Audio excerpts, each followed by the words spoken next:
Bom, pessoal. Alô? Alô?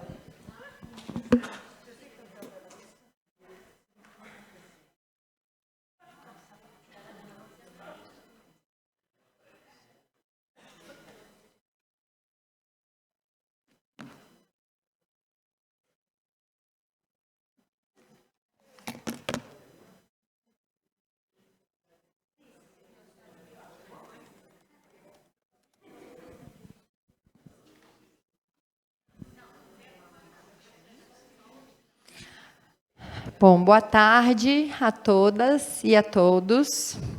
Espero que estejam todos e todas bem, logo após o almoço. Convido a quem não tiver a tradução, se quiserem pegar, para quem não veio de manhã, vai existir a tradução do francês para o espanhol, do francês para o espanhol e para o espanhol, ou do português e do espanhol para o francês. Tá? Então, essa vai ser a tradução. Quem quiser pode falar em francês, em espanhol ou português, mas as traduções vão acontecer para o francês, tá? Francês e espanhol. Bom, pessoal, terminamos um pouco tarde de manhã, então, na última mesa, acabou que não ficou um tempo para perguntas ou para algum tipo de debate. Eu queria reabrir, então, a última sessão, muito rapidamente, para saber se há alguma pergunta, algum questionamento para os nossos colegas da mesa da tarde, né, que foram... desculpa, a última mesa da manhã, né, que foram Claire Malvé, Hugues Elliot, Pilar Moraga e Marion Lemoine Schoen, Marion Lemoine Schoen, Pilar, Hugues e Claire. Est-ce que alguém tem algum questionamento para eles? Gostaria de fazer alguma pergunta, algum comentário? Ó, já estou vendo um.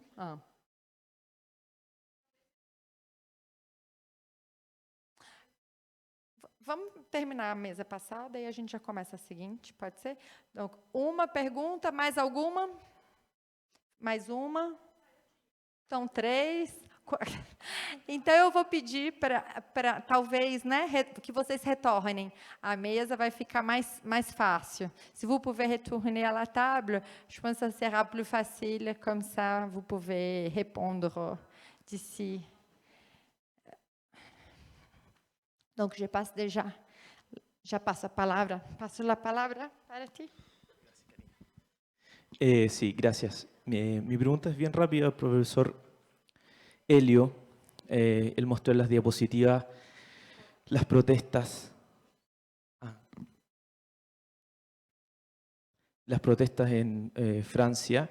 Y me gustaría saber su opinión si en verdad desde la sociedad civil francesa y de las ONG, varias de las cuales están en Latinoamérica, según lo que él mostró, la respuesta que dan ellos es el proteccionismo. Y me gustaría saber si para usted el proteccionismo es, digamos, la vía para solucionar los problemas de los límites, quizás, ¿no es cierto?, que habló la profesora Mariol. Y en ese sentido la pregunta más particular es cómo el tratado Mercosur-Unión Europea soluciona el problema de los subsidios, sobre todo en agricultura y en combustibles fósiles. Si quisiera o pudiera hacer una mención respecto de esos temas que son bien controvertidos para las soluciones climáticas del sistema global.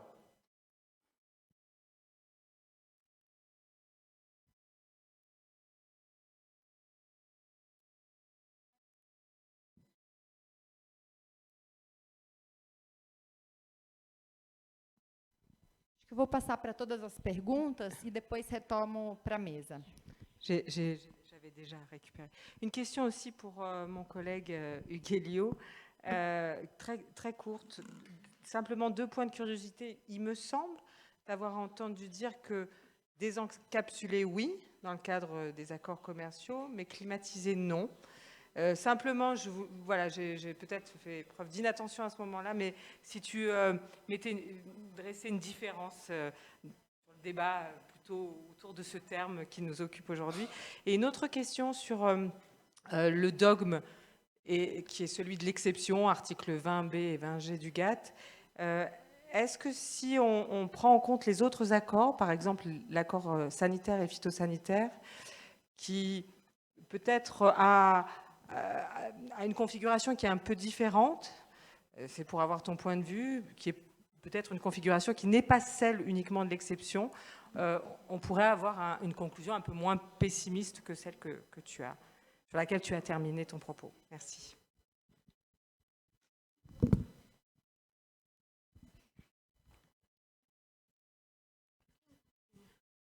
Olá, vamos primeiro ter conta de todas as perguntas? Sim, sim. ¿Tenía alguien antes de yo? Sí, vale. Es rápido. De hecho, es para Pilar. ¿Piensas que la temática de las termoeléctricas domina el debate del litigio climático en Chile? Es esto.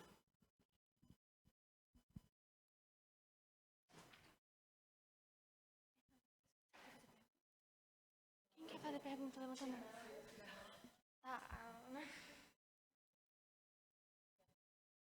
E a professora... Boa tarde. A minha pergunta é para Marion, também, sobre esse projeto que vocês estão fazendo. Será que o conceito de abordagem ecossistêmica seria uma terminologia adequada para incorporar as preocupações que estão por trás do... Não tem tradução?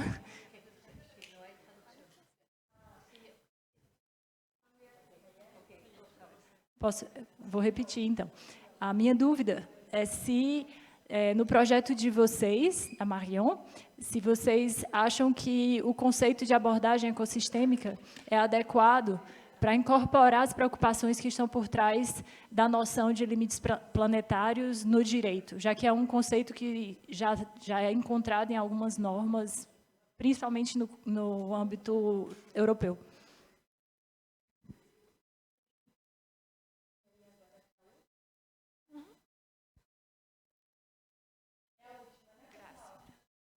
Gracias. Yo tengo una pregunta para Pilar.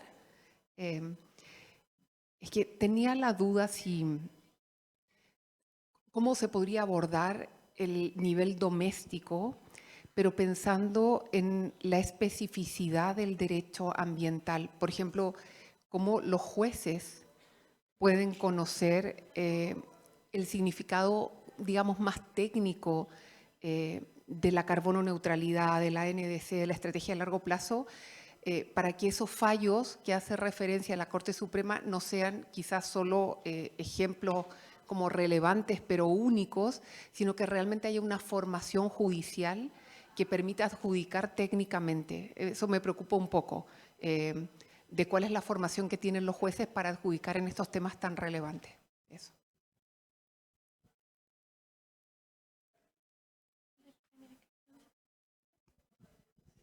Então, pronto. Agora eu vou passar para a mesa. Então, quem quer começar aqui? ¿Cómo ser?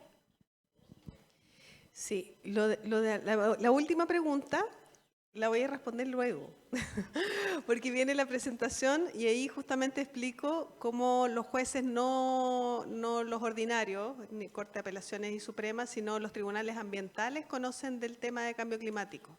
Y es bien interesante ver la parte técnica justamente, así que ahí lo puedo explicar bien. Y respecto a las termoeléctricas, es interesante porque Chile está en un proceso de transición energética, de abandono de los combustibles fósiles, pese a que tenemos un aporte global de 0,3% de gases de efecto invernadero, pero hay una política de transición de abandono de los combustibles fósiles hacia mucha energía renovable, pero en este proceso hay varios problemas. El litigio no sé si se va a concentrar ahí, de hecho estamos haciendo un estudio en el Centro de Derecho Ambiental justamente sobre las vías judiciales para acelerar la descarbonización. Porque, como les mencionaba, no existe un mecanismo legal para poder cerrar termoeléctricas o impedir incluso proyectos a carbón. Una anécdota muy corta, cuando se iba a realizar la COP25 en Chile, en el 2019 el presidente de la época anunció que no se iba a construir ninguna planta termoeléctrica en Chile. Y yo me preguntaba cómo puede un presidente decidir eso. En otros países quizás es posible, pero en Chile no lo es, porque ya desde el nivel constitucional el Estado actúa solo a nivel subsidiario de los privados. Los privados son los que deciden qué proyectos se hacen en la medida que se sujeten al marco legal vigente. Entonces sí se está abriendo una arista para acelerar el abandono de las energías fósiles y el cierre de termoeléctricas, pero con muy poca legislación. Entonces vamos a ver si la vía judicial puede ser una alternativa.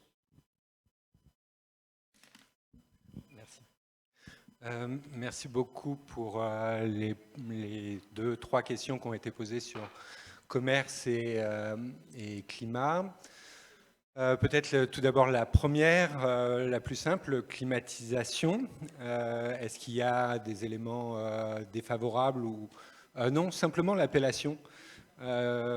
Autant désencapsuler, alors ça peut poser d'autres difficultés en laissant envisager qu'on va en arrière, on décapsule, il y a cette idée de marche arrière qui peut être un peu gênante. Mais là où la dimension est beaucoup plus gênante, c'est quand on parle de climatisation. Climatisation, c'est on climatise le bus qui nous a fait revenir du restaurant, on climatise une pièce comme celle-ci pour pouvoir travailler confortablement. Or, la climatisation, du fait de l'énergie qui est utilisée, est toujours problématique vis-à-vis du climat. Donc en ce sens, la climatisation, autant le terme de verdisation des droits de l'homme, je les prends plutôt de manière positive, autant celui-ci, je trouve, est un peu gênant. Et quand je me suis posé la question justement de savoir si je trouvais un terme autre, ça devenait l'accord de parisisation du droit international du commerce ou du droit international, et là on était sur des formules un peu trop longues. Donc j'ai pas c'est juste sémantique, c'est ce que ça laisse envisager en disant on a un problème de réchauffement climatique, quelle est la solution? On va climatiser? Non, voilà, c'était pour ça. Et je continue sur la question de l'exception avant de venir aux questions des subventions, parce que je crois que c'est les mêmes logiques. Alors tout d'abord sur l'accord espèce. L'accord espèce, comme l'accord OTC, obstacle technique au commerce, les deux ont été adoptés dans le cadre de l'Uruguay Round en 1994 sur la base du code de normalisation, ont été adoptés pour expliciter le fonctionnement des exceptions. On voit dans le préambule de l'accord SPS que c'est justement ça, c'est quelles sont les règles à mettre en œuvre en matière de mesures espèces. Donc, le premier point, c'est qu'on reste sur la même logique, qui est une logique d'exception à des principes de libéralisation. Maintenant, l'idée que tu proposes, c'est de dire, est-ce que sur la base d'un accord SPS révisé, on pourrait avoir comme ça un renvoi plus facile à l'accord de Paris? Alors, possiblement oui. En pratique, je ne suis pas sûr que l'OMC soit aujourd'hui en situation de réviser un quelconque accord. La conférence ministérielle qui aura lieu au Cameroun en mars prochain sera une réponse à un certain nombre de points. Mais l'accord espèce, tel qu'il est conçu, renvoie sur des standards internationaux. Et donc là, ça pose la question de comment sont élaborés les standards internationaux pour avoir une présomption de conformité à l'article 20. Les standards internationaux, alors on pourrait les envisager, on pourrait dire qu'il y a une organisation internationale de standardisation qui définit des standardisations en matière de bonnes pratiques climatiques, et dans ce cas-là, on pourrait effectivement avoir des mesures qui restreignent les échanges, qui sont fondées sur la protection du climat, et qui, étant appuyées sur ces standards, permettrait justement une utilisation beaucoup plus rapide dans le cadre de l'OMC. Tout ça me semble effectivement possible, mais ce n'est pas du tout une voie qui est aujourd'hui utilisée. Le poids qui a été donné aux standards et donc aux groupes de pression, notamment industriels, dans la standardisation dans la définition des standards, ne va pas vraiment dans le sens d'une prise en compte des préoccupations climatiques. Mais on peut l'envisager. Je ne le vois pas apparaître encore pour l'instant sur la base des standards.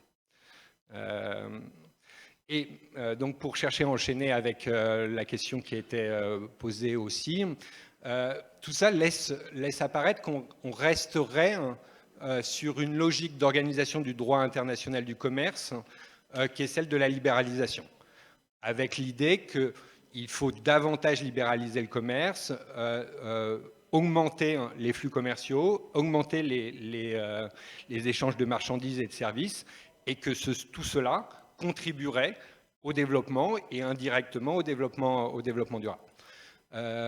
Pour ma part, j'ai du mal à le voir comme cela. L'exemple de l'accord Mercosur-Union européenne, en fait, c'est un deal viande de bœuf contre bagnole allemande. C'est comme ça que ça a été négocié, c'est-à-dire permettre aux fabricants de voitures européennes qui ne vont plus pouvoir mettre sur le marché des voitures thermiques, qui devraient ne plus avoir la possibilité à partir de 2035 de trouver un nouveau marché, et de la même manière permettre à la production importante de viande de bœuf en Amérique du Sud de trouver des nouveaux débouchés. Et cette production de viande de bœuf, vous le savez bien, elle est faite à coût de déforestation et d'utilisation massive de l'eau. Donc en ce sens, toute cette logique de dire le commerce va contribuer à la lutte contre les changements climatiques, personnellement j'en doute. Je pense que sur ces questions-là, c'est plutôt redéfinir le commerce dont il est les questions. Et c'était l'un des points sur lesquels j'ai déjà travaillé, c'est-à-dire qu'à la place d'une exception qui permet ces mesures de restriction des échanges fondées sur la lutte pour la protection de l'environnement, on pourrait très bien envisager une obligation. En fait, l'article 20, il est facile de le modifier, facile pas politiquement, mais il est possible de le modifier en énonçant une obligation pour les États d'adopter de telles mesures. Est-ce qu'il y a un risque de contentieux? Quasiment pas. Les États ne risqueraient pas ça. D'autre part, ça permettrait encore de faciliter les échanges, mais il y aurait une obligation de restreindre comme ça, avec, dernier point, les mêmes conditions que dans les exceptions prévaleraient, donc ce serait du commerce en quelque sorte non discriminatoire qui serait mis en place. Rester sur l'exception, c'est donc promouvoir les échanges et de ne pas utiliser toutes les modalités qui sont possibles. Là, monsieur, vous renvoyez à la question des subventions. Les subventions sont de manière générale chassées dans le système commercial multilatéral. Dans le système commercial multilatéral international comme régional, elles sont chassées. Dernier exemple, c'est l'accord qui a été adopté dans le cadre de l'OMC, qui est de la prohibition des subventions en matière de pêche. L'idée, c'est de dire que les subventions faussent le fonctionnement du marché, avec la possibilité exceptionnelle d'adopter des mesures de subvention fondées sur la protection de l'environnement. Donc ça, c'est possible, de limiter les subventions seulement quand elles sont favorables à la protection de l'environnement. Reste à savoir quand est-ce qu'elles sont favorables à la protection de l'environnement. Le dernier point sur lequel je pourrais aller, c'est le système commercial multilatéral et les accords de libre-échange réduisent les droits de douane. À les rendre schématiquement à 4%, sauf dans le cadre du commerce avec les États-Unis, du fait de politiques récemment décidées. Pour promouvoir le commerce de biens favorables au climat, on pourrait très bien envisager des droits de douane négatifs. Des droits de douane négatifs, c'est-à-dire qu'à chaque fois qu'un bien est posé ou traverse une frontière et est importé dans un pays, au lieu qu'il y ait une perception de droit de douane, en fait, il y a une somme qui est donnée au pays producteur par le pays importateur dans le but justement de donner un développement économique de son pays qui soit favorable à la lutte contre les changements climatiques et pour le développement durable. Donc les subventions, en elles-mêmes, elles sont globalement chassées. Elles peuvent avoir des mérites, elles sont autorisées à ce titre exceptionnel. En matière d'agriculture, il y a beaucoup d'autres difficultés. On pourrait envisager que certaines des subventions autorisées permettent comme ça une réorientation des économies, mais dans le cadre du système commercial multilatéral, comme des accords commerciaux, c'est pour l'instant pas le sens que je vois apparaître.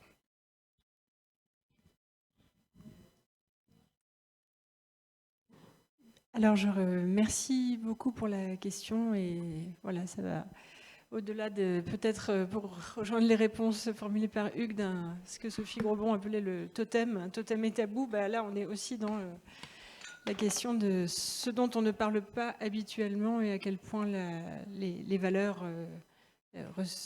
ressortent peu peut-être dans les analyses juridiques. Alors sur l'intégration finalement possible du concept d'approches intégrées de frontières planétaires dans le concept des approches intégrées, c'est plutôt à l'inverse, je pense, c'est-à-dire que le concept de frontières planétaires décrit par différentes combinaisons de ces processus biogéochimiques comment le cadrage écosystémique et donc l'approche intégrée écosystémique, elle correspond parfaitement à la logique frontière planétaire. En revanche, les définitions strictement en écologie des approches intégrées ne me semblent pas refléter tout un tas d'éléments propres au concept de frontière planétaire, comme les notions de... Alors, il y a les notions sûrement de seuil critique, mais peut-être pas la notion de point de bascule tel qu'il est érigé à l'échelle du système Terre. Donc c'est vrai que les échelles sont tellement différentes, avec des habitudes méthodologiques en écologie qui sont très territorialisées, très locales, très propres à un certain milieu, et d'autres approches qui sont au contraire hyper globalisées. Alors c'est difficile, je pense, de faire parfaitement rentrer l'un dans l'autre, même si voilà, parfois on les emploie comme des synonymes, c'est vrai.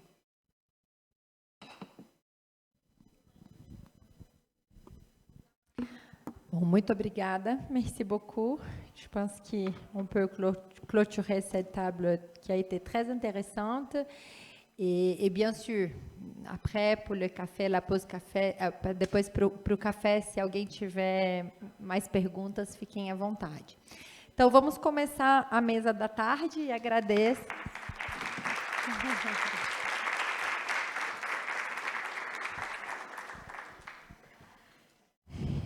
Vamos iniciar, acho que Pilar, tu podes quedar até aqui. Bom, eu vou convidar a compor a mesa, então, professoras Matilde Botonet e Polina Badi, professora Pilar Moraga, professora Lina Munhoz e professora Gabriela. Então, num primeiro momento, eu vou compor a mesa com e a Mariana Cirne, por favor, Mariana. Eu acho que eu não vou sentar aqui. Peraí. Professora Mariana Cirne, do IDP, Gabriela aqui da UNB, Lina, Universidade do Rosário. Eu fico aqui na frente. Vai caber.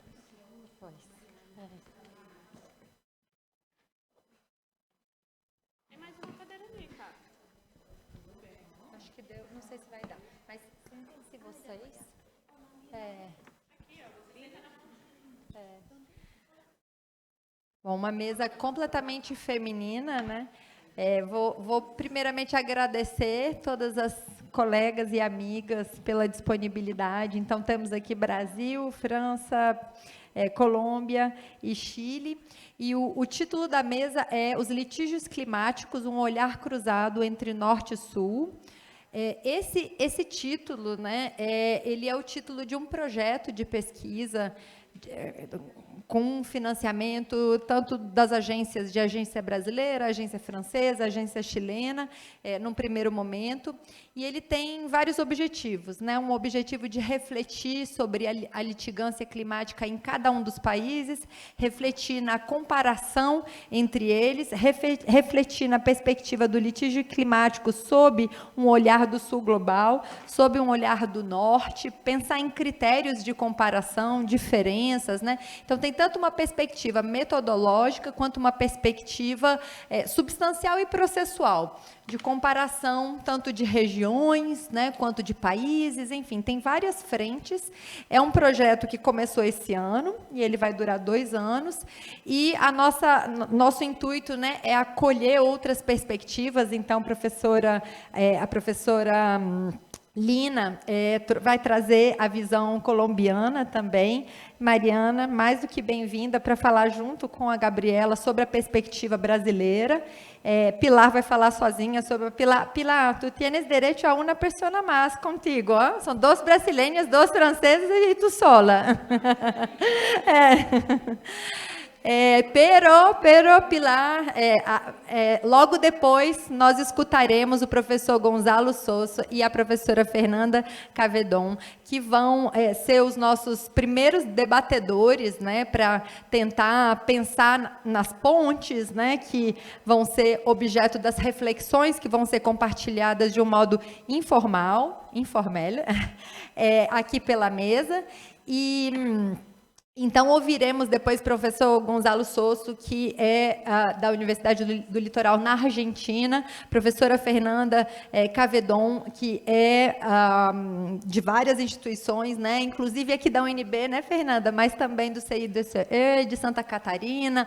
Então, Fernanda também tem uma longa experiência com a perspectiva latino-americana, com o tema dos litígios socioecológicos, professor Gonzalo Sosso também. Então, vocês dois sintam-se à vontade para também apresentar uma perspectiva dos estudos que vocês já fazem, né, seja sob uma perspectiva brasileira, ou já latino-americana, ou argentina, latino-americana, e também reagir às falas e nos ajudarem com essas pontes, elementos metodológicos, reflexões que vocês acreditem que sejam relevantes para a gente construir esse projeto juntos e juntas. E, lógico, né, todos e todas são mais do que bem-vindos também, bem-vindas a reagir a esses elementos. Os alunos e as alunas podem tirar desse debate hoje elementos comparativos, né, os estudantes aqui da Escola de Direito Ambiental, estudantes chilenos, brasileiros, as estudantes colombianas, peruanos, podem já refletir no problema jurídico do trabalho final, com os debates que acontecerão agora nessa mesa, né? Então, espero que seja um momento de troca, de reflexões, comentários, críticas, enfim, todas construtivas. Então, já passo a palavra à primeira dupla, que será a professora Mathilde Boutonnet, de Aix-Marseille Université, e Pauline Abadi, da Universidade de Paris-Saclay, que vão falar sobre litígios climáticos empresariais na França, dever legal de vigilância e responsabilidade civil. Por favor.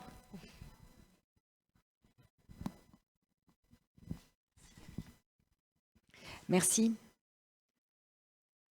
Merci, et puis évidemment, des remerciements aux organisatrices. Merci Marion, merci Estelle, merci Karina, merci Gabi. En fait, on va switcher entre deux types de programmes pour cet après-midi, puisque nous travaillons avec ce groupe de travail sur AMSUD, sur les différents procès climatiques. Et puis, en même temps, en tant que privatiste, ma collègue Pauline et moi-même, on travaille aussi beaucoup sur les procès climatiques contre les entreprises. Et puis, comme nous sommes également dans un colloque sur l'accord de Paris, eh bien, ce qui fait sens également, c'est de s'intéresser aux procès climatiques menés contre les entreprises, mais en tant que procès qui potentiellement, je dis bien potentiellement parce qu'on est loin de là, pourraient participer à l'application indirecte de l'accord de Paris. Avec deux angles de vue possibles. L'accord de Paris s'adresse aux États, certes, mais en s'adressant aux États, il demande aux États de le mettre en œuvre, et de le mettre en œuvre peut-être par le biais du législateur en faisant peser directement des mesures sur les entreprises. Donc on s'adresse à l'État qui ensuite lui-même va faire rebondir les mesures sur la tête des entreprises. Et puis là, de manière originale, on ne passe pas par l'État, ou plutôt, je dirais, on comble les carences de l'État, puisque si on va devant le juge, c'est certainement parce que l'État n'en fait pas assez. Bon, on est déjà allé devant le juge administratif pour condamner l'État, mais apparemment ça n'a pas suffi. Donc, d'une pierre deux coups, on va ensuite également contre les entreprises, directement par le biais de procès. Et puis finalement, au bout du compte, on demande au juge, alors je ne dis pas de prendre la place de l'État, mais presque, c'est-à-dire de faire peser des mesures de prévention, d'atténuation, de réduction des émissions de gaz à effet de serre contre les entreprises. Donc c'est par la voie judiciaire que ici, potentiellement, ça peut se jouer. Alors notre objectif, c'est de présenter de manière assez pédagogique, j'allais dire, les différents procès climatiques en limitant notre propos, volontairement parce qu'on ne peut pas tout faire, donc on restreint notre recherche que nous menons en ce moment dans le cadre de M-Sud, en limitant nos propos au procès climatique français, bien que ce soit vraiment très dur sur ce point de se limiter à la France, français contre les entreprises. Alors peut-être quand même le contexte lui-même pour bien comprendre ce dont on va parler. En France, aujourd'hui, si on schématise, il existe deux types de procès climatiques. Les procès climatiques contre l'État, avec deux gagnants, qui sont bien connus maintenant, hein, l'affaire de Grande-Synthe et l'affaire du siècle, où là, l'État a été condamné. Et puis à côté de ça, il existe un nombre de procès. Nous les mettrons à 5 procès contre les entreprises, avec pour l'instant aucune entreprise qui a été condamnée à réduire ses émissions de gaz à effet de serre. Voilà. Il n'empêche qu'il y a eu une autre condamnation dont on parlera, mais ce n'est pas cette condamnation. Alors, quelques éléments encore de contexte pour bien comprendre ce dont on parle. En France, vous avez 2 types de procès. Les procès qui sont portés devant le juge administratif et les procès qui sont portés devant le juge judiciaire. Donc nous allons parler des procès climatiques contre les entreprises devant le juge judiciaire. Alors ces procès en France, ils sont menés la plupart du temps par des associations de protection de l'environnement et ou également par des collectivités publiques, des communes, des villes. Le point commun étant ici que le droit français a une conception assez souple de l'intérêt à agir et donc permet à ces associations de défendre les intérêts collectifs de défense de l'environnement et à certaines villes, mais encore là aussi c'est restrictif, de défendre les intérêts collectifs de leur territoire eux-mêmes. Pourquoi ces procès sont intéressants du point de vue qualitatif et quantitatif? Quantitatif 5, c'est largement moins proportionnellement que certains autres pays comme les États-Unis, mais en revanche, nous verrons, c'est beaucoup plus que dans d'autres pays comme le Brésil ou l'Amérique du Sud qui s'attaquent davantage aux actes administratifs à l'origine eux-mêmes des émissions de gaz à effet de serre. Et le phénomène que je trouve également intéressant, c'est que l'on assiste à une diversification des types de procès climatiques contre les entreprises. Initialement, ces procès étaient dirigés uniquement contre les entreprises, j'allais dire directement fossiles, c'est-à-dire les productrices d'énergie fossile, à savoir du côté de la France, bien évidemment l'entreprise transnationale, multinationale Total Énergie. Mais aujourd'hui, on voit apparaître d'autres types de procès qui sont également dirigés contre les entreprises qui supportent les activités elles-mêmes émettrices de gaz à effet de serre. Donc on a par exemple une banque, la grande banque internationale française qui est BNP Paribas. Et puis on a aussi, et c'est important de le dire ici puisqu'on est au Brésil, un procès transnational qui est dirigé contre une entreprise française, l'entreprise Casino. Casino ayant une chaîne de valeur avec un supermarché dans lequel je fais mes courses depuis 3 semaines. Mais je n'arrive toujours pas à prononcer. Merci, Karina. Qui lui-même est distributeur de certains produits et de viande bovine importés par Casino en France. Donc il s'agit typiquement d'un procès, cette fois contre une entreprise multinationale agroalimentaire. Donc c'est intéressant. En revanche, par comparaison, parce que je trouve aussi important de le signaler, on ne va pas encore aussi loin que notre voisin allemand et hollandais, où là, vous avez aussi les premiers procès contre les entreprises du transport aérien, KLM, et les procès également contre les 3 gros constructeurs automobiles allemands, BMW, Volkswagen et Mercedes, qui au passage ont tous échoué. Donc c'est pour ça aussi qu'il ne faudra pas trop se réjouir. Donc nous avons sélectionné 5 procès, 2 procès contre Total Énergie, 2 procès contre BNP Paribas, 1 procès contre l'entreprise de distribution, le groupe, anciennement d'ailleurs Casino. La question qu'on va se poser, c'est en 2 temps, de manière assez pédagogique, quelles sont les actions en cours? On va tenter de dresser un tableau des différents fondements mobilisés, pour ensuite, dans un second temps, avec Pauline, tenter également de mettre en évidence les différentes problématiques, les différents obstacles, mais également les différentes possibilités pour l'avenir.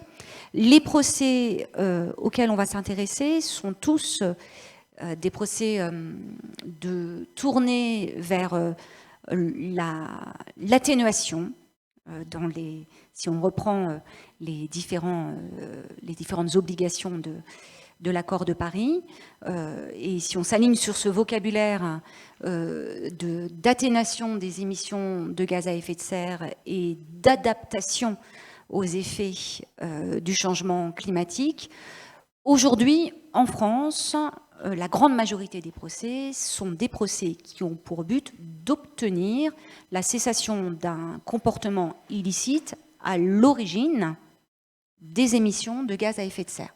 Et là aussi, par comparaison avec l'Allemagne, où on voit davantage de procès tournés vers l'adaptation. Je passe donc la parole à Pauline pour présenter le premier fondement largement majoritaire qui est typiquement français pour tenter de gagner dans ces procès. Merci Mathilde. Je reprends donc en prenant juste une toute petite seconde pour vraiment adresser un très très grand remerciement à Karina, le professeur Costa di Rivero, je ne sais pas si je le dis bien, Rivera, zut, à Gabriela aussi, le professeur de Lima, pour nous recevoir si bien dans ce très, très bel endroit, ainsi que mes collègues Mathilde et toute l'équipe de Aix. Je reprends donc très rapidement. On a décidé en fait dans ce panorama, on va vous montrer d'abord très rapidement quels sont les différents procès. Généralement, les requérants fondent leur demande sur des arguments principaux, ce qu'on appelle des fondements principaux, et s'ils ne parviennent pas à convaincre le juge avec ces fondements principaux, ils invoquent des fondements subsidiaires ou accessoires. Donc c'est un peu cette structure qu'on va conserver, fondements principaux et fondements accessoires. Moi, je vais vous présenter les fondements principaux et ensuite les questions saillantes qui sont relatives à ces fondements principaux. Et Mathilde vous présentera les fondements accessoires et également les questions plus émergentes, plus difficiles, plus saillantes en lien avec ces fondements subsidiaires ou accessoires. Alors les fondements principaux, dans 4 contentieux sur 5, le fondement principal, c'est la loi du 27 mars 2017 sur le devoir de vigilance des sociétés mères et des entreprises donneuses d'ordre, qui est une loi qui a fait de la France le premier pays au monde à véritablement imposer des obligations sur les grandes entreprises multinationales et à tenter de responsabiliser ce qu'on appelle les chaînes de valeur et les groupes de sociétés. Une loi qui a toute une dimension extraterritoriale. Je vous dis juste très rapidement que cette loi s'applique aux plus grandes entreprises françaises qui ont leur siège en France. Ces grandes entreprises doivent surveiller leur chaîne de valeur, doivent surveiller leurs filiales et leurs sous-filiales, et elles doivent principalement adopter un plan de vigilance qui doit identifier les risques d'atteinte aux droits de l'homme et à l'environnement, prévenir et atténuer les atteintes aux droits de l'homme et à l'environnement. Donc, dans une affaire contre Total Energy et 2 affaires contre BNP Paribas qui finance des activités fossiles, les requérants, qui sont des ONG, soutiennent que les plans de vigilance qui sont donc ces documents que les sociétés mères ou les entreprises de donneuses d'ordre doivent adopter. Ces plans de vigilance, eh bien, ils ne respectent pas les conditions qui sont fixées dans la loi, et les requérants demandent au juge d'enjoindre l'entreprise défenderesse à respecter ses obligations, c'est-à-dire à modifier son plan de vigilance. Dans une autre affaire, une quatrième affaire contre Casino, les plaignants soutiennent que eh bien, la société Casino, société française, a manqué à son devoir de vigilance, et le manquement à son devoir de vigilance, c'est-à-dire son plan de vigilance qui n'était pas adéquat, a contribué à la déforestation illicite en Amazonie, déforestation illicite qui est le fait des fournisseurs de sa filiale. Voilà. Mais son plan n'était pas dans les clous.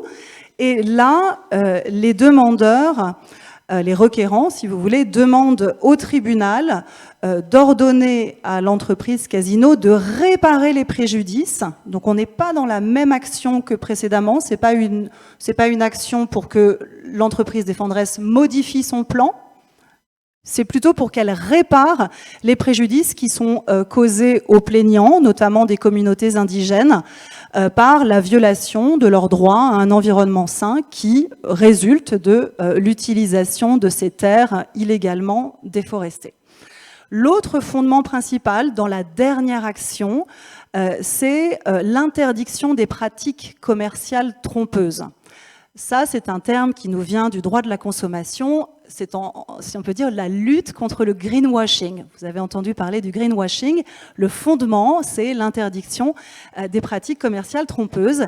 Et là, on a une action contre de Greenpeace et d'autres associations contre Total Energy, où les requérants veulent voir l'entreprise condamnée pour pratiques commerciales trompeuses, pour deux types de communications diffusées par l'entreprise sur une multitude de supports. Une communication de Total Energy concerne ses ambitions de neutralité climatique et sa position d'acteur majeur de la transition énergétique. Je cite, c'est Total qui se décrit comme un acteur majeur de la transition énergétique, qui pose son ambition de neutralité climatique. Et l'autre allégation de Total, l'autre communication de Total concerne les performances environnementales très bonnes du gaz naturel, qui est un gaz fossile, et des biocarburants. Et donc, les plaignants demandent assez classiquement, avec ces actions en interdiction de pratiques commerciales trompeuses, ils demandent au tribunal d'ordonner la suppression immédiate de ces communications litigieuses. Et puis, pour éviter tout risque de récidive dans le futur, les plaignants, et ça c'est plus original, demandent au tribunal d'ordonner à Total de s'abstenir de communiquer sur ses engagements climatiques dans le futur, à moins d'insérer un message très clair sur les conséquences des énergies fossiles sur le réchauffement climatique. Et puis parce que les pratiques commerciales trompeuses sont un délit au sens pénal mais aussi au sens civil, les requérantes demandent réparation du préjudice que leur apportaient ces pratiques commerciales trompeuses. Je me suis permise de mettre le nouveau logo que vous voyez sur la diapositive de Total Energy, et un certain nombre d'associations et d'avocats qui sont spécialistes en droit de la consommation nous ont dit que ces logos-là, ils leur posaient beaucoup de problèmes, qu'ils envisageaient peut-être des actions en justice. Et ce que vous voyez, c'est Total Energy. Donc on a le T de Total qui est le passé, si vous voulez, qui est rouge. Donc on est dans une industrie qui, là, est sur le fossile et qui est polluante et qui regarde vers l'avenir. Et en regardant vers l'avenir, elle devient bleue, elle devient verte et elle devient jaune. Donc on a vraiment ce mouvement, voilà, qui est possiblement trompeur d'une société qui ambitionne de devenir voilà, un acteur majeur de la transition énergétique. Je redonne la parole à Mathilde pour qu'elle vous expose ces fondements subsidiaires dans les procès climatiques. Merci Pauline. Alors s'agissant de ces fondements subsidiaires ou accessoires, il faut se méfier parce que parfois ils ne sont pas toujours invoqués exactement dans le même ordre. Et puis certains fondements sont même invoqués au début des assignations, des conclusions pour essayer d'amener le juge à mieux conclure également sur le devoir de vigilance. Alors je vais vous expliquer. Le premier fondement accessoires. J'aime bien les fondements accessoires parce qu'à mon avis, potentiellement, c'est ceux dont on va encore beaucoup plus parler après, qui peut-être vont même finir par faire oublier, peut-être pas, on verra bien avec l'Union européenne, le premier fondement du devoir de vigilance. Le fondement accessoire qui revient à 3 reprises, Total Energy, d'ailleurs, dans l'affaire également dont tu viens de parler sur le greenwashing, et dans BNP Paribas, c'est le fondement du régime de réparation et, même si la loi ne l'appelle pas comme ça, prévention du préjudice écologique. Là, ce qui est intéressant, c'est que comme le devoir de vigilance, c'est un fondement spécifiquement français. Donc, c'est-à-dire qu'on ne le retrouve pas dans l'ensemble des autres procès climatiques à travers le monde. Et le point commun aussi, c'est qu'on est sur 2 lois françaises qui sont récentes. 2017 pour le devoir de vigilance, 2016 pour le préjudice écologique. Le préjudice écologique, à l'inverse du devoir de vigilance, est inséré dans le Code civil français. Donc il fait partie du droit de la responsabilité civile français. Plus précisément, ce régime de 2016, il demande 2 choses à celui qui cause un dommage à la nature, c'est-à-dire le préjudice écologique, comme dans la loi de 1985, il me semble, je ne me trompe pas, brésilienne, ou Pilar 1900, je ne sais plus, le préjudice écologique, puisque vous l'avez aussi, 94, merci. Il demande, avant tout, l'article 1246, à réparer le préjudice écologique. Mais le législateur, en 2016, ajoute une disposition dont il ne semble absolument pas se soucier. C'est un peu décoratif. 1252 du Code civil, il va ajouter, indépendamment de la réparation du préjudice écologique, il est aussi possible de demander au juge des mesures de prévention raisonnables pour éviter ce dommage ou le faire cesser. Et eh bien, c'est vers cet article que les associations de protection de l'environnement, les demandeurs à l'action, vont se diriger pour dire au juge, eh bien, si ça ne marche pas sur le devoir de vigilance, parce que si vous estimez que ce devoir de vigilance est bien respecté, eh bien, vous pouvez aller voir sur un autre fondement et dans ce cas-là, faire cesser les émissions de gaz à effet de serre en demandant à l'ensemble de ces entreprises de réorienter leur activité. Donc ça demande tout de même au juge de prendre des mesures importantes. Il ne s'agit pas uniquement de modifier le plan, il s'agit également d'agir de manière plus concrète avec certaines mesures, sachant que la Cour d'appel de Paris a rendu une décision importante en juin 2024.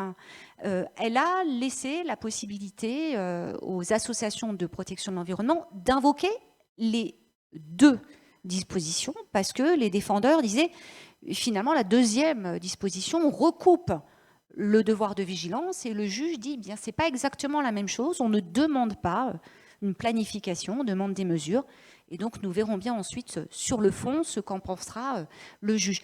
Je dis que c'est quand même très ambigu parce que dans la plupart des décisions et des procès à l'étranger, ce qu'on demande sur le fondement qu'on appelle le duty of care, c'est également très souvent des plans.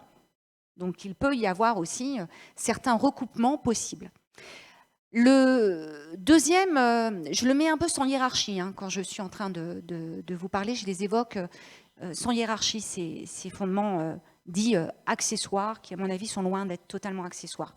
Le deuxième fondement, il est beaucoup plus connu, beaucoup plus classique, on le retrouve dans l'ensemble des procès climatiques, c'est celui qui a permis de condamner l'État néerlandais dans l'affaire Milieu Defensie, dans l'affaire Urganda, excusez-moi, l'État belge, mais pas l'État français, puisque la France a été condamnée sur le fondement justement du Code civil et du préjudice écologique. J'avais oublié de vous le dire. Donc on retrouve l'idée qui est, ça a permis de condamner l'État français dans l'affaire du siècle, ben peut-être que ça permettra de condamner Total Energy ou BNP. Donc le deuxième fondement, c'est tout simplement la responsabilité civile pour faute, ce qu'on a tendance à appeler aujourd'hui de manière un peu, je trouve trop rapide, le duty of care, puisque cette responsabilité pour faute existe dans l'ensemble des codes civils exportés, importés, enfin de force, par le Code civil de Napoléon. Donc on le retrouve dans un grand nombre de pays, et il est invoqué de manière assez parfois étrange dans ces procès climatiques, à la fois pour éclairer le devoir de vigilance, celui dont vient nous parler Pauline, pour dire, ben, vous voyez, ce devoir de vigilance, en fait, ce n'est qu'un devoir spécial de ce devoir général.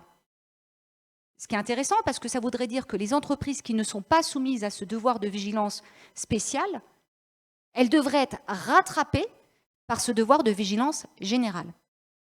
Et puis, il est invoqué aussi pour accompagner cet article du Code civil sur le préjudice écologique, parce qu'il faut bien un fait générateur.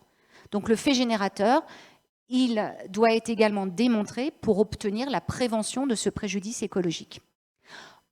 Enfin, le dernier fondement invoqué est un fondement assez original, mais là aussi je trouve très intéressant, c'est un fondement de droit des contrats. Pourquoi ? Parce qu'en droit français, on a des actes juridiques définis assez largement, mais là aussi on pourrait faire une comparaison avec l'ensemble des codes civils, puisqu'on devrait retrouver ce même type de raisonnement, qui est de dire qu'il est aussi possible de considérer qu'un engagement est un acte unilatéral et qu'il faut tenir quelque part ses promesses. On n'est pas loin ici du greenwashing, il y a des possibilités de faire des liens entre ces types de fondements, mais il est encore plus intéressant et plus porteur à mon avis que les greenwashing, parce que c'est de dire, bah, finalement, à travers vos communications, vous vous engagez.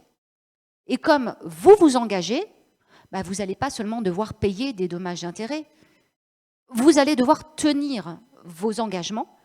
C'est ici la force obligatoire du contrat que l'on retrouve et qui peut être tout à fait porteuse aussi en termes de procès climatique qui force une entreprise à s'engager dans la réduction des émissions de gaz à effet de serre. Alors, est-ce que ça marche ? Ce n'est pas certain, et je vais de nouveau laisser la parole à Pauline. Je ne sais pas si ça marche, mais en tout cas, on en arrive à notre deuxième partie relative aux questions émergentes, aux questions saillantes qui sont posées par ces contentieux. Concernant les fondements principaux et le devoir de vigilance, Mathilde a déjà un tout petit peu évoqué toute une série d'incertitudes en réalité sur la nature juridique de ce qu'est ce devoir de vigilance, loi de 2017, France, voilà, premier pays d'une série, puisque plusieurs pays européens ont adopté des lois sur le devoir de vigilance. Qu'est-ce que c'est que ce devoir de vigilance ? Pourquoi c'est une question importante qui est celle de trancher la nature juridique du devoir de vigilance ? Parce que ça va déterminer la facilité d'accéder au juge. Donc c'est pas rien, l'accès au juge. Et ça va déterminer aussi l'étendue du contrôle du juge sur l'éventuel manquement par l'entreprise. Donc l'étendue du contrôle judiciaire, c'est pas rien non plus. Alors il y a deux vues contradictoires qui sont relatives à ce devoir de vigilance. Il y a une première vue qui est portée, qui est soutenue par les ONG, qui sont les requérantes, et qui soutiennent, comme vient de le dire Mathilde, qu'il existe en réalité une obligation générale de vigilance qui est autonome, qui est issue des règles classiques de la responsabilité civile, qui prolonge le devoir de prudence, de la responsabilité civile et que cette obligation de vigilance autonome, elle a précédé la loi de 2017. Elle précède le devoir de vigilance de 2017. Cette obligation de vigilance, issue du droit de la responsabilité, en substance, elle suppose plus qu'un simple comportement prudent, elle suppose plus que simplement s'abstenir d'agir de manière négligente. Cette obligation générale, elle exige d'abord de se renseigner sur les risques qu'on cause à des entités ou des intérêts extérieurs, donc de connaître les risques causés par une activité, un produit, donc se renseigner. Cette obligation de vigilance, elle suppose de communiquer sur ces risques sur lesquels on s'est renseigné. Et troisièmement, elle suppose d'agir pour prévenir ces risques. Et les partisans ONG de cette théorie soutiennent qu'en fait, le devoir de vigilance, celui de la loi de 2017, il est une illustration de cette obligation plus générale, parce que précisément, le devoir de vigilance, il combine, il faudrait regarder le texte, l'obligation de se renseigner et l'obligation d'agir pour prévenir. Donc, on ne peut pas réduire le devoir de vigilance de 2017 à une simple procédure qui est celle, je vous l'ai dit tout à l'heure, d'adopter un plan de vigilance. Voilà, le plan de vigilance, ce n'est que finalement le document qui rend compte de l'obligation plus générale de vigilance, qui, elle, est substantielle, qui, elle, est comportementale, mais ce plan lui-même, ce n'est pas l'obligation elle-même. Alors, quelles sont les implications de cette interprétation? D'abord, si le devoir de vigilance est une obligation de comportement, eh bien, l'entreprise ne doit pas simplement se limiter à respecter les 5 rubriques du thème qui sont spécifiées dans la loi. Donc identification, évaluation, mesures de prévention, voilà. Et du point de vue du contrôle du juge, eh bien ça signifie que le juge ne doit pas non plus limiter son examen à la simple présence de ces 5 rubriques dans le plan. Il ne faut pas une approche box-ticking, hein, ni de la part de l'entreprise, ni de la part du juge. On doit regarder en substance le comportement au-delà du plan lui-même. Et deuxièmement, si le devoir de vigilance est une extension de l'obligation de prudence issue du droit de la responsabilité, eh bien dans ce cas-là, ça veut dire qu'il ne crée pas un régime spécial de responsabilité. Et ça, c'est important de dire que le devoir de vigilance ne crée pas un régime spécial, parce que, comme vous le savez, il y a un principe selon lequel la lex specialis prime la legis generalis. Or, la loi sur le devoir de vigilance, eh bien, elle met des seuils très élevés, elle a des conditions d'admissibilité plus formelles, plus difficiles que le droit commun de la responsabilité.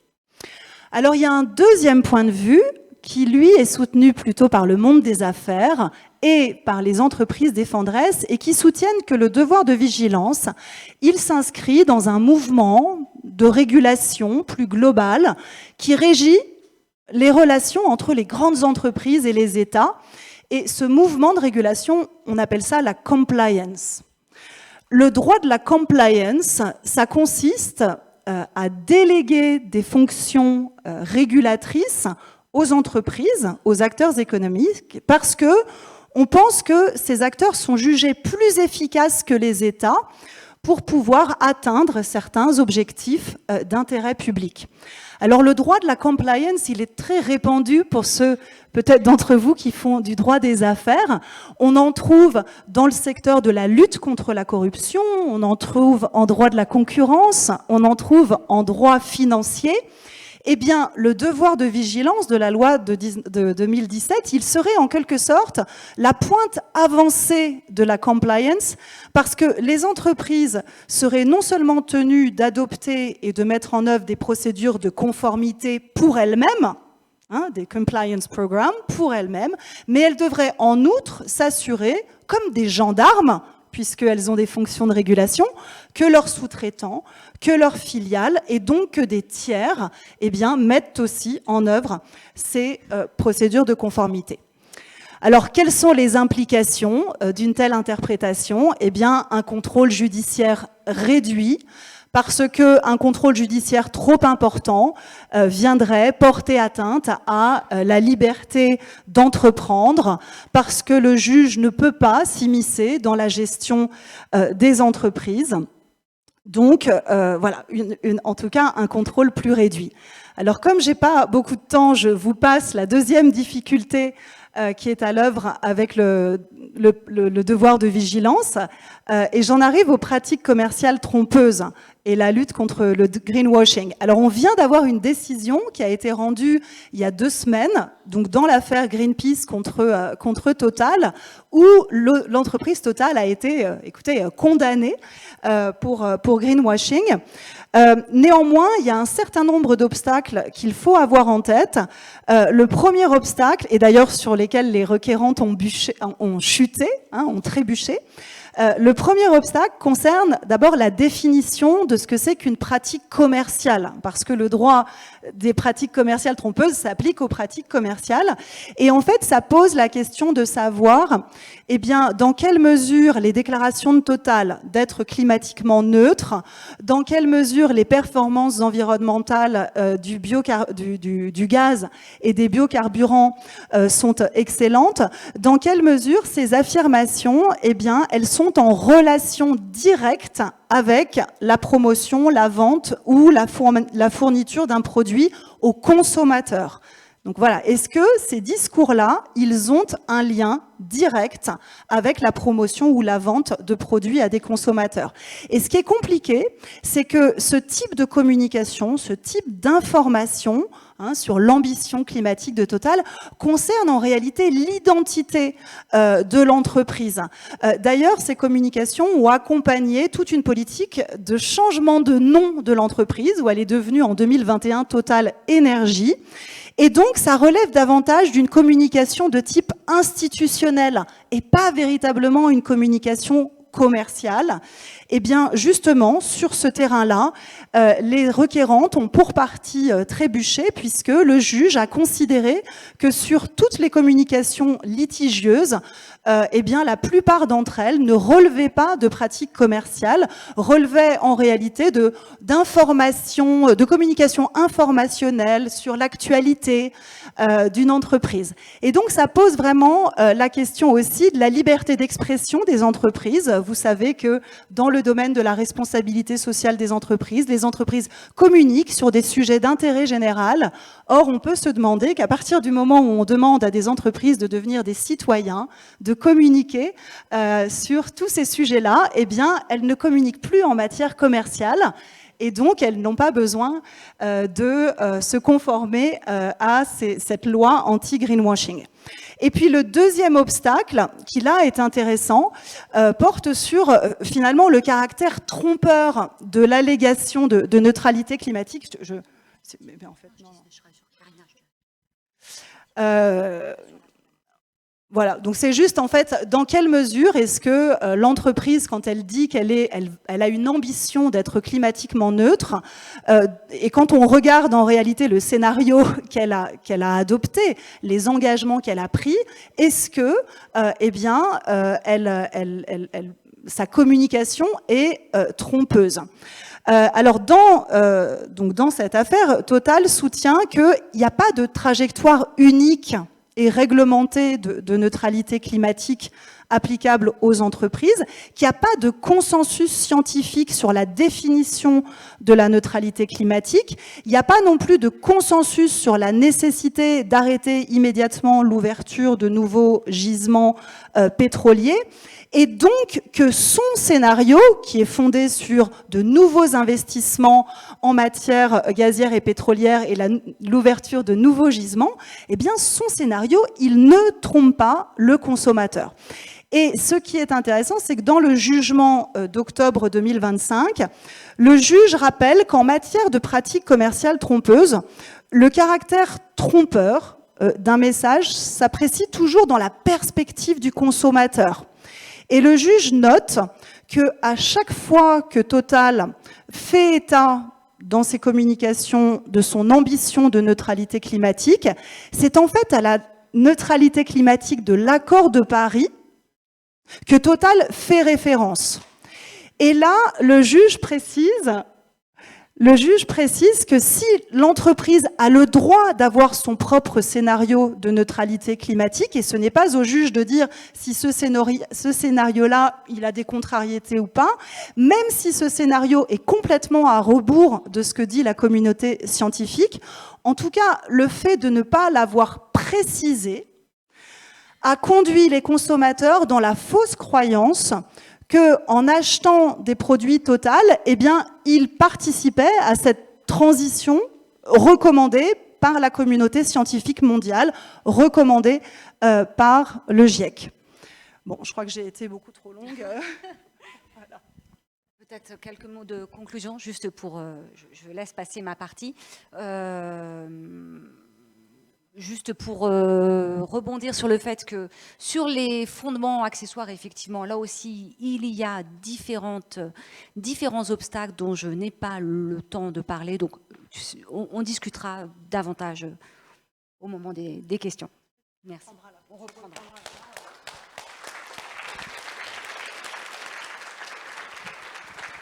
Merci beaucoup, Mathilde et Pauline. C'était très intéressant. Et la perspective privée, donc on va voir ici dans la table qu'il aura beaucoup plus la perspective publique du contexte brésilien, chilien, peut-être colombien aussi. Donc, vous avez eu la moitié de la table privée. Et donc, désolé pour le temps, mais c'est vrai qu'on n'a pas beaucoup de temps. Il y a encore le moment de discussion. C'est sûr que les questions reviendront e on pourra développer. Bom, então vou passar já a palavra para a professora Pilar Moraga, da Universidade do Chile, que vai compartilhar mais uma vez conosco, sob uma outra perspectiva, o tema da litigância climática e litigância ambiental no Chile. A palavra é sua, professora Pilar.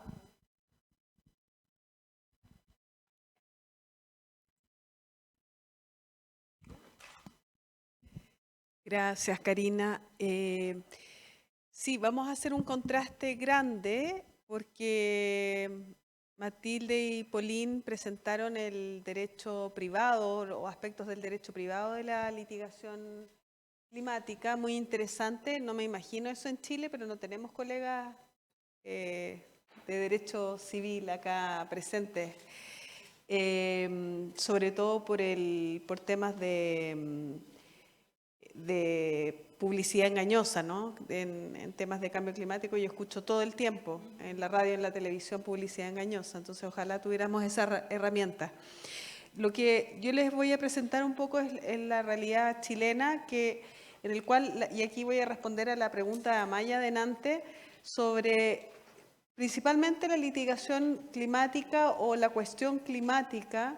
En Chile se debate a propósito de la litigación ambiental. Podríamos decir que prácticamente es una arista de la litigación ambiental o que bien el cambio climático está invadiendo un poco lo que es la litigación ambiental, principalmente en el marco de los tribunales ambientales, que es una particularidad en Chile, que existen tribunales especializados.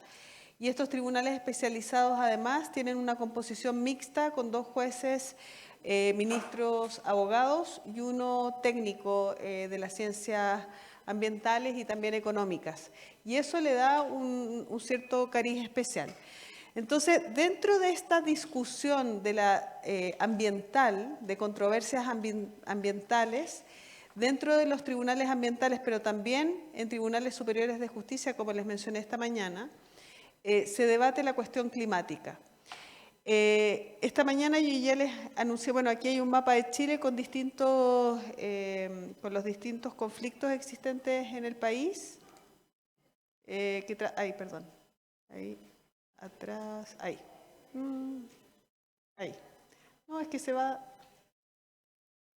A ver, solo uno. Ahí, ya, bien.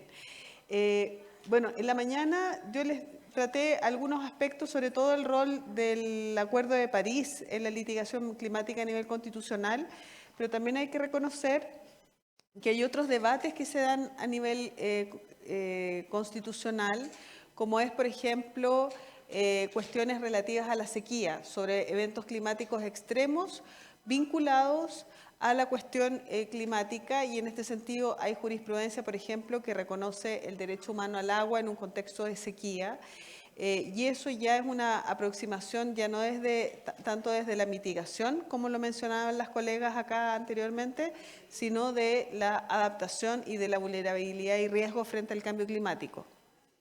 También hay otros casos que se refieren, por ejemplo, a los impactos de ciertas actividades productivas en recursos naturales como el agua, en un contexto de cambio climático y la necesidad de tomar estos escenarios climáticos futuros en lo que son las modelaciones de los cauces hídricos, de las napas subterráneas de agua, para considerar los impactos de los proyectos, puesto que ya no podemos considerar una realidad estática, sino que es necesario verla en esta realidad, al contrario, dinámica que representa el cambio climático. Excepcionalmente, yo pongo esto como la excepción, se están dando algunos casos, por ejemplo, de sindicatos de trabajadores contra las autoridades, Ministerio de Energía, en el caso de cierre de nuevo empresas termoeléctricas, Gaby, por el cierre de estas empresas que dejan a los trabajadores sin empleo, ¿ya? Pero es más bien excepcional porque esto escapa a lo que es la litigación propiamente ambiental. Luego, un segundo grupo, el primer grupo, como les mencionaba, si ustedes ven acá al principio, ahí están como los tres grupos de tipos de litigaciones en función al marco normativo sobre el que se fundamentan estos litigios. El primero, el constitucional; el segundo, lo contencioso administrativo; y el último, propiamente sobre protección ambiental, o más bien daño ambiental, como también se mencionaba antes.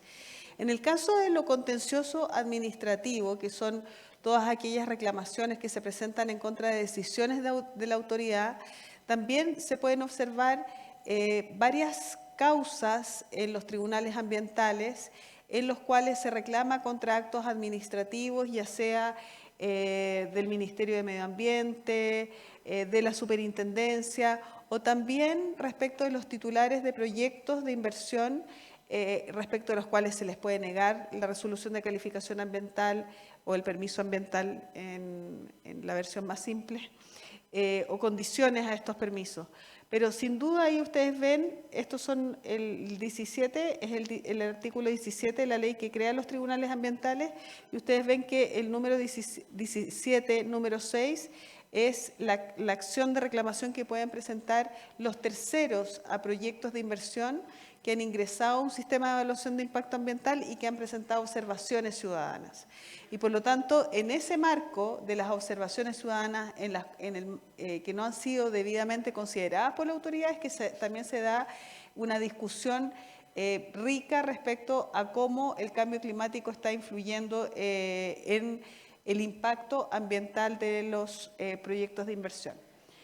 Ahora, un aspecto también, el otro grupo de litigios se encuentra en el marco de las demandas de reparación por daño ambiental, que a diferencia del caso francés no se encuentran inscritas en el derecho privado, sino que en el derecho ambiental propiamente tal. La responsabilidad por daño ambiental está inscrita en la ley ambiental, en la ley de bases del medio ambiente, y por lo tanto es una responsabilidad distinta de la responsabilidad civil extracontractual. Y en ese sentido también vemos que particularmente en este ámbito, se define lo que es el daño ambiental, y respecto de lo que es el daño ambiental tiene que tener un carácter importante la significancia, se habla de la significancia del daño. Y ahí vemos que el cambio climático comienza a aportar en esta definición de qué es lo importante. Porque quizás un humedal es importante, sí, para el medio ambiente, pero es aún más importante por los servicios ecosistémicos que presta, ya sea para la captura de CO2, ya sea para la provisión de agua, y por lo tanto está prestando estos servicios tanto en materia de mitigación como adaptación, y ahí adquiere, por lo tanto la afectación a ese humedal adquiere una relevancia mayor en un contexto de cambio climático y por lo tanto puede llegar a ser considerado un daño, siendo que quizás antes sin cambio climático no lo sería. Bueno, el objetivo de la acción de reparación por daño ambiental es justamente reparar el medio ambiente y en esto a diferencia del caso francés, que no sé bien cómo se trata, existen dos acciones, la acción de reparar, pero también la acción de indemnizar, que van por caminos separados, porque la acción de reparar la conocen los tribunales ambientales, mientras que la acción de indemnización la conocen los tribunales ordinarios. Y también en materia de reparación ha habido una reinterpretación de cómo se entiende esta reparación, porque no basta con volver las cosas a su estado anterior, porque el estado anterior quizás ya no nos sirve. Es necesario considerar el estado anterior en un contexto de cambio climático que es dinámico y va cambiando. Y por último, también es importante rescatar que en este caso las acciones o la acción de reparación o la demanda de reparación por daño ambiental, existe una definición muy clara de quienes pueden presentarlas, que son personas naturales o jurídicas afectadas, los municipios de los lugares donde ocurrió el daño de oficio a petición de parte y también el Consejo de Defensa del Estado. ¿Por qué lo menciono? Porque ustedes mismas dijeron antes, y se da mucho en lo que es la literatura de litigación climática comparada, el análisis de casos contra empresas. Y como bien decía Matilde, que es algo que logramos identificar, que al menos en Chile, y creo que en Latinoamérica es un poco lo mismo, las demandas o reclamaciones o acciones no se dirigen directamente contra las empresas, sino que más bien contra los organismos públicos que otorgan permisos o autorizan ciertas actividades. Salvo en este caso de daño ambiental, porque la acción se dirige contra el responsable del daño, y el responsable sí puede ser una empresa. Y lo que vemos acá, por ejemplo, es que en el caso de daño ambiental, a ver, no sé si, no me atrevo a tocar esto, pero en el cuadro que ahí aparece, bueno, ¿quiénes son los demandados en las causas de daño ambiental donde se discute la cuestión del cambio climático?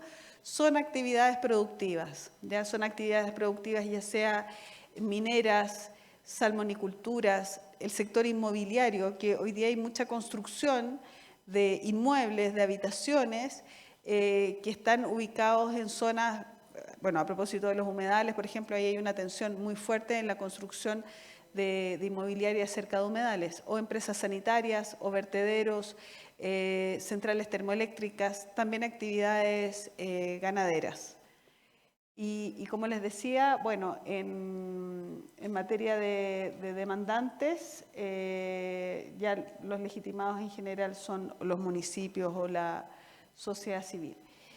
Y bueno, yo me adelanté un poco en decir cómo, que es lo interesante de estos casos, que si bien son de reparación por daño ambiental, se trata de casos en que las normas empiezan a ser reinterpretadas a la luz de un contexto distinto como es el cambio climático, y esto se da a propósito tanto de la significancia del daño, de la causalidad y también de la reparación. Bueno, acá hay algunos ejemplos. En la significancia del daño yo les mencioné el ejemplo de los humedales, pero también se da a propósito del bosque y de suelo. Cuando hay una afectación o daño ambiental a bosques o a suelo, también los tribunales ambientales han sacado a la luz los servicios ecosistémicos que prestan estos elementos del medio ambiente, como podría ser el suelo, por ejemplo, o bien estos ecosistemas bosque, en materia de mitigación en lo que es la captura de carbono y también en lo que es el equilibrio del clima. Y por lo tanto, el cambio climático está jugando un rol para determinar este carácter significativo. Bueno, por otra parte, en materia de causalidad, en materia de responsabilidad, acá también advertimos que en ciertas ocasiones las empresas lo que tratan de hacer, las empresas demandadas por daño ambiental, lo que tratan de hacer es indicar que no es su responsabilidad la afectación al elemento del medio ambiente dañado en este caso, sino que es consecuencia del cambio climático. Ya hay un caso muy conocido de glaciares en los cuales la empresa minera dice, bueno, este glaciar no ha disminuido su volumen por mi actividad, sino que esto es efecto del cambio climático. ¿Ya? O bien, en el caso de Aguas Andinas, que es una sanitaria, dice, bueno, la afectación de las aguas o la disminución de aguas no es consecuencia de mi actividad o que yo no haya efectuado las obras suficientes. Esto es consecuencia de que hay menos precipitación y por lo tanto menos disponibilidad de agua. Hay que decir que los tribunales en esto no han acogido esta tesis de exculpar directamente a las empresas por razones de cambio climático, pero sí hay casos en los cuales han establecido la dificultad para establecer el vínculo de causalidad. O sea, si bien no es que sea esto responsabilidad del cambio climático, si dicen está influyendo el cambio climático, pero a su vez yo no puedo atribuir esta responsabilidad directamente a la empresa. Y ahí se traba, ¿no es cierto?, el problema de cómo probar la causalidad en esto. Y bueno, en materia también de las medidas de reparación, vemos cómo cada vez más cuando las causas de daño ambiental involucran la cuestión del cambio climático, luego las medidas de reparación que establece el tribunal también considera este fenómeno y por lo tanto exige que las medidas consideren cuáles van a ser los escenarios climáticos futuros para que la reparación del medio ambiente se adecúe a estos nuevos escenarios o a estos nuevos contextos. Ahora, respecto, y para acá voy a, sin olvidar la pregunta que hizo Amaya, porque no lo tengo en esta presentación, pero sí lo hemos analizado, es cómo llega a tratarse la cuestión de cambio climático en cada uno de estos grupos que les mencioné inicialmente. O sea, son las partes, son las ONG, son los municipios, ¿quiénes son? Y la verdad es que es súper variado. Tengo otro cuadrito que no está inserto acá, pero es súper variado porque puede ser perfectamente el demandante, pero en un inicio las primeras causas no fueron los demandantes, fueron los propios jueces, o de Corte Suprema o incluso de tribunales ambientales, sobre todo de tribunales ambientales porque, como mencionaba, como tiene esta composición mixta, se daba que el tribunal ambiental puede citar un informe de vulnerabilidad del país frente al cambio climático. Entonces es incluso el tribunal el que puede interpretar la conflictividad y el contexto a la luz de un fenómeno de cambio climático que está sentado y que de hecho los tribunales han dicho es un fenómeno que es público y notorio. La Corte Suprema lo ha mencionado así, es público y notorio y por lo tanto lo asumimos como tal. Y también, por supuesto, también como lo mencioné, puede introducir la cuestión del cambio climático a la controversia a los demandantes. Por lo tanto, es bien variado. Ahora, lo que sí puedo mencionar que el análisis del vínculo entre la controversia y el cambio climático sigue siendo superficial.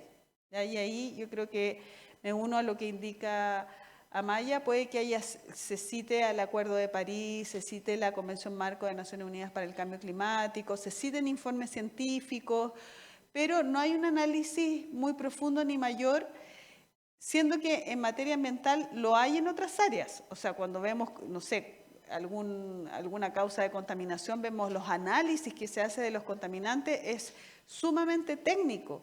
Y por lo tanto uno también podría pensar que en esta área podría hacerlo igual, pero los jueces, incluso en tribunales ambientales, no llegan a citar, por ejemplo, plataformas donde aparecen riesgos climáticos con todo detalle y analizar ese riesgo en la zona o en el lugar donde está ocurriendo la controversia. Todavía no llegamos a ese nivel de tecnicidad en el análisis de los jueces, pero podría ser que eso suceda siendo que Chile es un país vulnerable y que por lo tanto muchas de las controversias están vinculadas a temas de riesgo, de amenaza, cuando las actividades productivas pueden incrementar en efecto estos riesgos y amenazas justamente a la población o bien incluso a los ecosistemas. Entonces, bueno, hay otra perspectiva desde lo que son más bien la litigación ambiental en Chile. Gracias.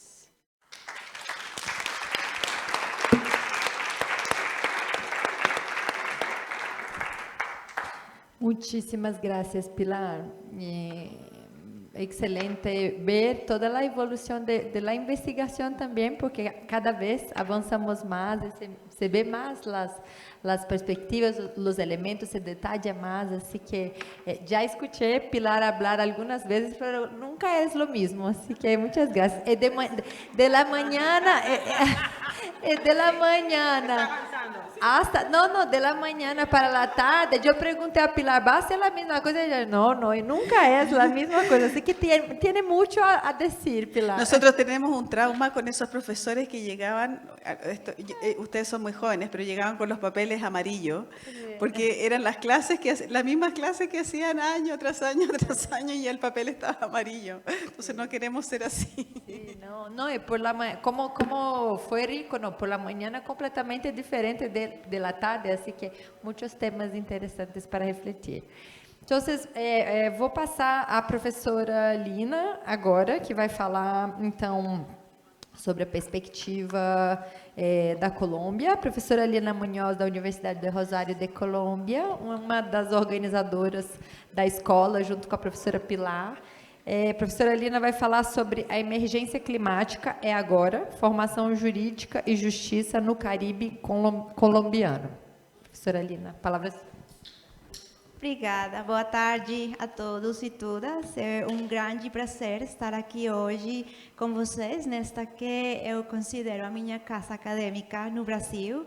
E quero saudar e agradecer de forma muito especial as professoras Karina e a professora Gabriela e a toda a sua equipe, a Raquel, pela maravilhosa organização desta terceira escola, e também a professora Pilar, da Universidade do Chile, por ter sido a precursora da ideia de criar uma escola latino-americana itinerante de direito ambiental